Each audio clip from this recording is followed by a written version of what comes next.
You should know and understand that I'm a member of the Menominee Indian Tribe of Wisconsin. The tribe still resides on our ancestral lands, which are critical to lending an understanding of who we are as Indigenous people.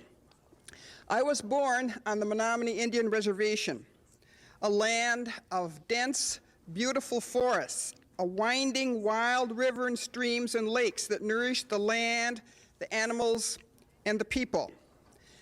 I am an extension of this environment that has fostered my growth and enriched my vision.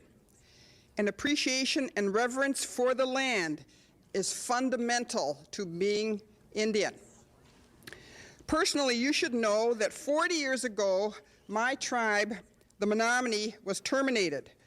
20 years ago, we were restored, and today, I stand before you as a true survivor of Indian policy. As Indigenous people, we know that internal and external policies have tremendous implications upon our lives. We must strive to set policy rather than be victimized by it, and I'd like to emphasize this. We must strive to set policy rather than to be victimized by it. Allow me to give you one such example, for it was one of the most compelling times in my life. It involved the termination and restoration of my tribe.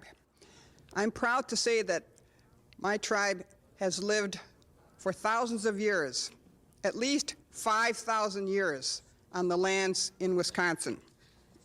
I was born on the Menominee Reservation. My tribe's land was held by a state-chartered tribal corporation. The Termination Act stripped us of our treaty-guaranteed exemption from taxation, and our tribal leaders were forced to begin to sell off ancestral land to pay state taxes. This was during the termination period. A terrible period. By the 1960s, my people were in despair. Poverty had sunk to new depths, and we faced the loss of our land, tribal identity, and culture. My own personal choice was clear, and I'd like to emphasize this. We all have personal choices in our communities, in our families, in our tribes. Personal choices.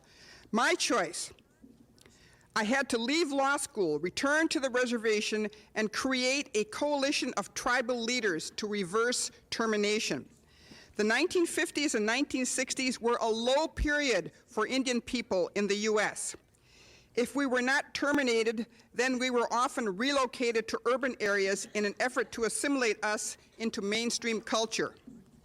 During this period, the Menominee collectively discovered the kind of determination that human beings find in times of impending destruction. Against all odds, we invented a new policy, restoration. Now, again, I would like to emphasize this. We, the Menominees, invented a new policy, restoration. This is the possibility. This is the challenge that Indigenous peoples in the hemisphere and across the world can exert and accept. You don't have to accept the policies. You can work to change them.